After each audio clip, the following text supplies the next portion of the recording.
Hi friends, it's me, Dr. Christina Hibbert, and I am so excited to be back again with our This Is How We Grow personal growth group. It has been far too long since we did season 2 online, and now we are back for season 3. And I couldn't be happier to spend some time with you today to introduce the theme for this season and introduce you to the group a little bit. I started this group several years back in my hometown with some of the women that I knew through my church, and it kind of grew from there. We started having people come from other places in town to want to attend, and even from out of town. And I finally decided it would be great to take this online, because don't we all want to grow? It's just sometimes we're not really sure where to begin or what to do. And we certainly need support if we're trying to grow in our lives, right? So here I am at this beautiful cabin. It is fall. You can see the beautiful trees outside, and what a great reminder for us that it's the season of change. And that's what this group is all about. It's about just knowing for yourself what it is you feel you need, how you can make the changes that you desire and grow in your life and grow through your life instead of just going through it. Now, if you've joined us in seasons past, then you're all caught up and ready to go for season 3. If not, you might consider going back and trying seasons 1 and 2 first, and then joining us here, because they do sort of build on each other. But having said that, you can also just start up with season 3 and go back later if you want, or not. It's totally up to you. So today what we're going to do is I'm just going to spend a little bit of time introducing you to our theme for this season and getting you started with a couple of questions that you can ask yourself, a couple of activities you can do to try to help you get started on this path of what we're going to be working on this year. So I gave this a lot of thought, and I've been doing a lot of traveling lately. I've been traveling, speaking to groups of women because I'm working on a new book, Mastery of Motherhood. And I wanted to get some feedback from women and mothers, especially on how to, on what they believe about, mastering motherhood or anything about our lives, really. Is it possible? Or do we feel like that's an elusive goal? And as I've been doing this, the theme that's come up over and over, and this is the same theme that comes up over and over in my work as a psychologist, especially working with women, is the theme of self-worth. So this year, I feel like we need to tackle that. We need to tackle the worth and the work of your soul. And that's our theme for the year, the worth and work of your soul. Because it is about tapping into who we truly are, comprehending that bigger picture of our worth and our value, and not just knowing it up here, but feeling it down here. And we've talked about that in some of the seasons past. But it's also then, what do I do with that? If I have that, then what do I do? I have a work to do. We all have a work to do in this world. We're here for a reason and a purpose. And last season, we talked about trying to discover your life's calling and purpose. And this time, we're going to focus on how do we get our soul sort of cleaned up and feeling healthy and strong and well, and keep a pattern or a routine in our life that promotes that kind of a health. Stress is so common. And if you think about it, kind of notice the stress in your life and pay attention to the things that stress you out. And I think you'll find that a lot of it, when you really get down to it, has to do with this underlying sense of, if I don't do this, then somebody will think this, or if I'm not this way, then so-and-so will be disappointed in me, or I won't be good enough if I don't, kind of act in this way, or if I can't be this person that somebody needs me to be. And, this is kind of an eye-opener for me even. I feel like I've worked a lot on self-worth, and I feel like I understand it better than I ever have. But that doesn't mean that I don't still have my challenges too. And I feel like every time we experience a new season of life, when we go through new challenges, when we face new hardships and trials, when we have new positive things happen, we, sometimes it can lead to that questioning again of, well, who am I now? And so it's something that we need to continue working on. And I found myself sort of surprised several months ago when I was just not feeling right. I was feeling very off, not happy really. I don't know. I didn't know what was up. And usually it's some big crisis mode for me. So I know why I'm not happy, but this was different because I hadn't had any big major crisis where, I got a concussion like I did last year, or I'd been in a car accident the year before, and the year before my friend had committed suicide. And of course, all the death in my life and those kinds of things. That was always easy for me to see why I was struggling, but I didn't understand why I was struggling when it seemed like things seemed to be going well and everybody, knock on wood, was, healthy and well. So why was I struggling so much? And when I really got down to the core of it, it surprised me that it was this kind of, I put this pressure on myself. I wake up and I hear myself say, hurry up, Ann, this, that, the other. And I feel like I have to rush through my day all the time.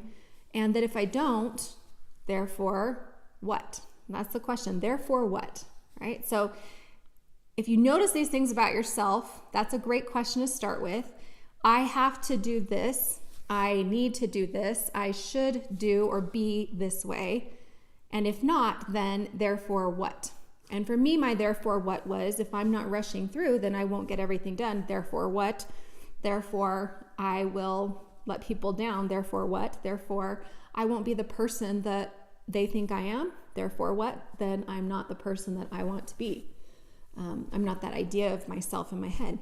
So it kind of, as we get deeper, we start to see these themes come out, even when we feel relatively confident or we feel like we've worked on self-esteem and self-worth. There can always be these different layers of it. So I'm really excited this year for us to dig down, and because I feel like self-worth is down here and self-esteem is sort of up here. It's what we think and how we feel about ourselves, and it's kind of outside. But self-worth is really who we are and that work of our soul. And a wonderful book, The Doctrine and Covenants, section 88, verse 15 says that the body and spirit are the soul of man. And I love that because it reminds me that it's our spirit and our body. We need both in order to take care of our soul. Sometimes we take care of our bodies and we neglect our spirit. And sometimes we take care of our spirit, but we might neglect our bodies. And if we aren't taking care of both, then we are not going to have that healthy soul that we want. So what is the worth and the work of your soul? That is our theme this year. Now, to get us started, I started in my in-person group by asking everybody why they decided to come and attend this group. What brought you here, and what brought you here?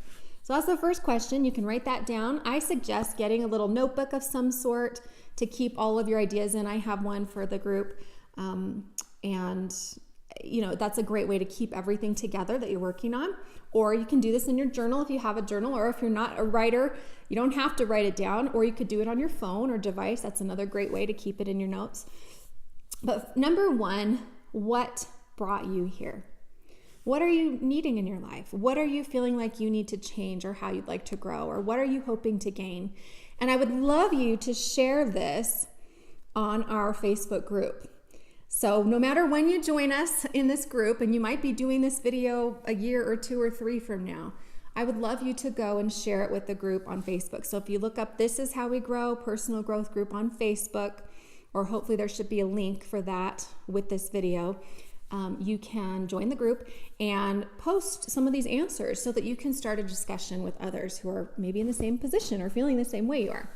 So what brought you here? What do you need right now? What do you most need? In fact, I have 4 important questions, and this is something I ask all the time when I go and speak to groups, especially to groups of women and mothers, because I feel like we're not as good at identifying our needs as maybe the males are sometimes, and I'm not saying always, because there are definitely men out there you might be watching who need to ask the same question. So here we go. Number 1, what do you want? So write these down so that you can remember and ponder and really come up with a response, but also pay attention to what comes to mind first. What do you want?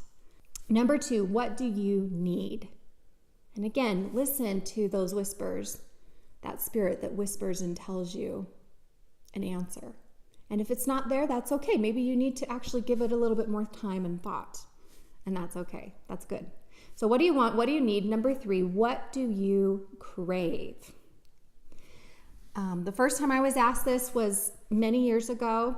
when I was going through all of the chaos that many of you know about after my sister and brother-in-law died and we inherited our nephews, and suddenly I had a baby and we suddenly had 6 kids. And I went through this, couple of years really that I wrote about, and This Is How We Grow, where I was really struggling to be well overall, but also I was really struggling with my self-worth. I felt like I was a terrible mother. I felt like I couldn't do anything right. I felt like I was failing, and I tried every kind of remedy possible. I was in therapy, I was exercising, I was taking, supplements. I started using some essential oils that were helping me a little bit, different things like this. And then eventually I went to homeopathy, and the woman who was helping me with the homeopathy, she asked me that question one day. She said, "What do you crave?" And no one had ever asked me that. And so I came up with my answer. And for me at the time, it was, I crave alone time because, my family needed me all the time. I had a baby. So what do you crave? And then 4th, what do you desire? Now, desire, I want you to think about, sometimes we have a little bit of a negative connotation to that. We think desire in the sense of like an intimate sexual desire. That's not what I'm talking about. I'm talking about desire, long-term. What do you really desire long-term? This is my goal. This is my dream, right? So if you look at those 4 questions, they're very similar, right? And some of you might be thinking, well, these are basically the same question, asked 4 different times with 4 different words. And that's true, but it's also a way to get down to the deeper issues and kind of sort out some of these basic needs and why you maybe are taking this group or why you want to choose to grow at this time of your life. And so if you look at, want versus a need, a want is sort of nice to have. It's something I'd want to do. Like, I want to go on a trip. That sounds really fun right now, but I really need a nap, or I really need to be home with my family and helping them with their problems and not escaping, right? So our wants and our needs, they might be the same, they might be different. And sometimes they might conflict. I really want this, but I need this. You have a new baby at home. I really want to go out and have fun tonight, but I know I need to stay home and get to bed because I'm exhausted. Okay?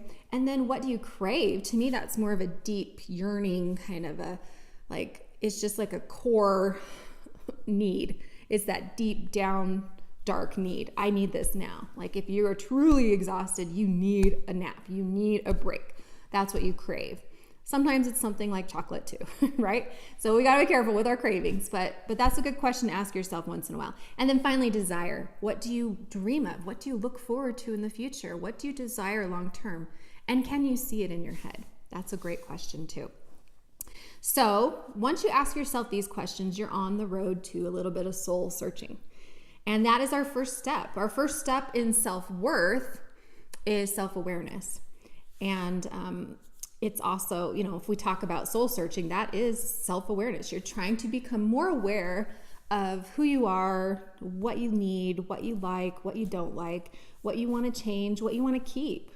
The good, the bad, the ugly, and the exceptional, as I have said before.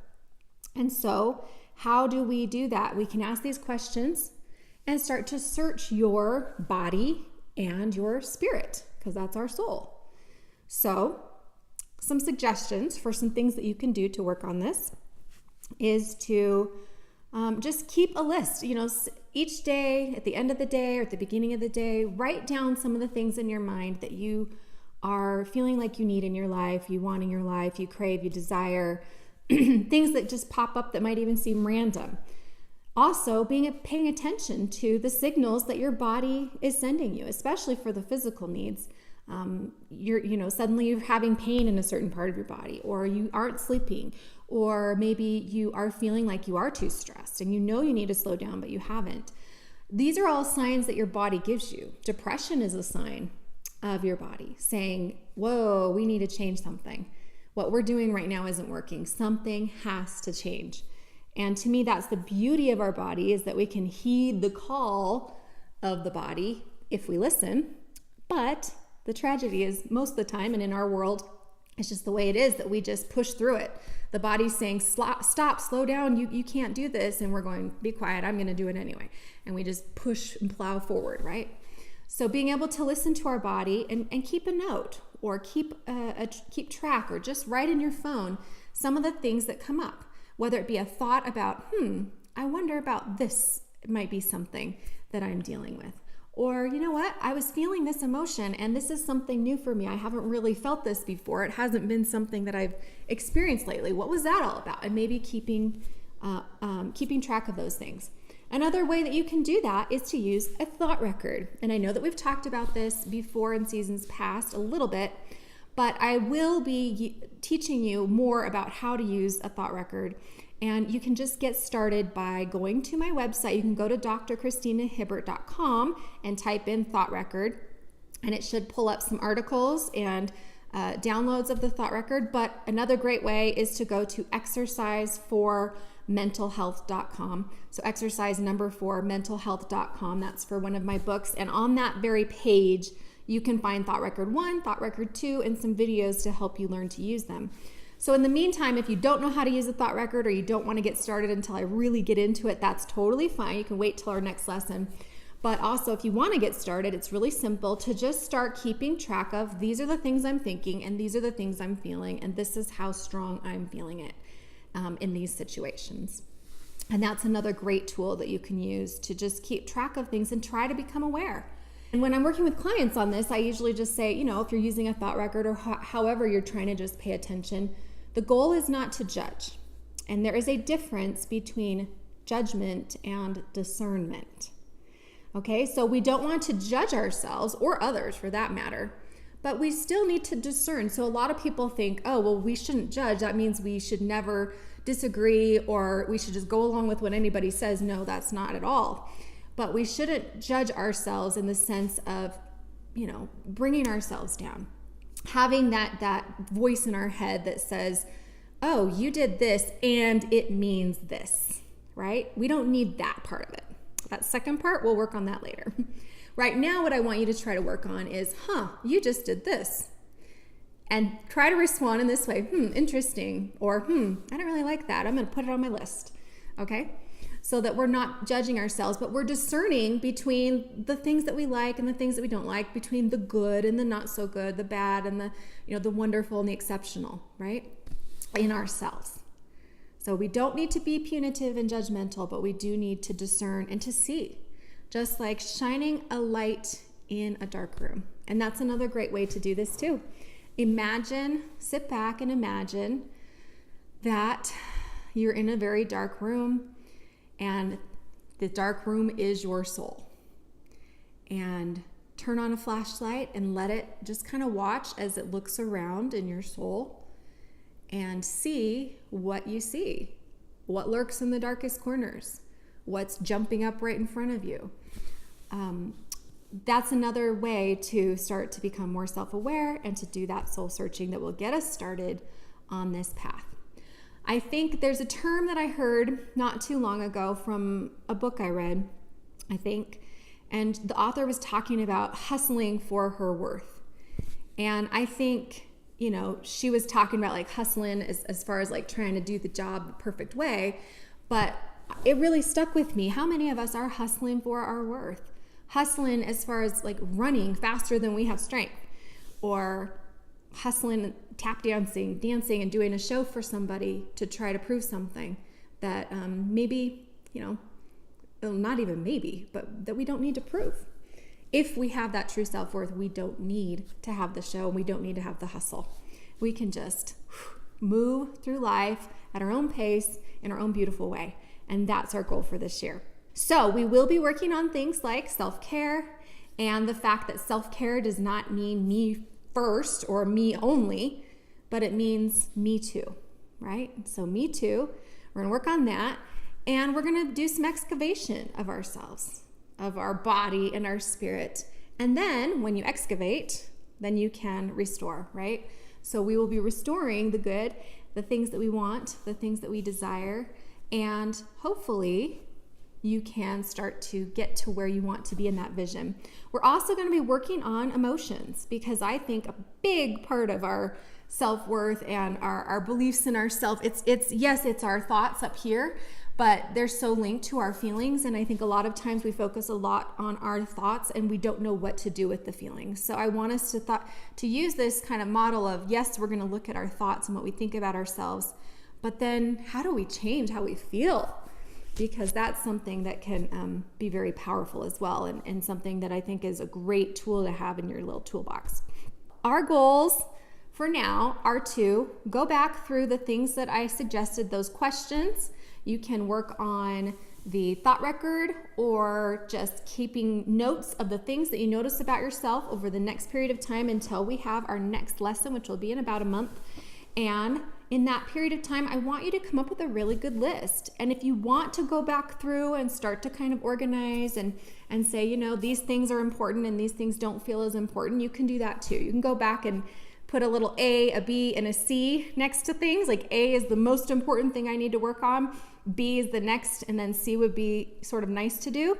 And then, as I always say, even with my own to-do list, cross off all the C's because you're not going to work on that. You're not going to get there, at least not now. And then cross off the B's. Now, this is a wish list, so you can keep them on there. But if you're trying to do a to-do list, my point is we're going to start very small because that is the way we make progress. Okay? So I hope you're with me. I hope you believe what I'm saying, and I'm really excited to get to do this year with you. I hope you will do these lessons, report to us in our This Is How We Grow Facebook group. This is How We Grow personal growth group on Facebook. And be sure to get in touch with me if you have questions in the meantime. And I'm happy to help whenever I can. Whenever I have the time, I'm happy to respond and try to help you out too. Also, if you feel so inclined, take the video and start a group of your own. I mean, what a wonderful way to get to know people, to connect. I love our in-person groups because we really become, they're usually women that I don't hang out with, or none of us really hang out together, but we get to know each other on such a deep personal level, and we're there for each other, and we really do make a difference in each other's lives, I think. So consider that as well. And until next time, I hope you will continue to choose to grow, and be sure to visit drchristinahibbert.com for other kinds of resources related to the things we talked about. And all right, everybody, you take care, and I'll see you next time.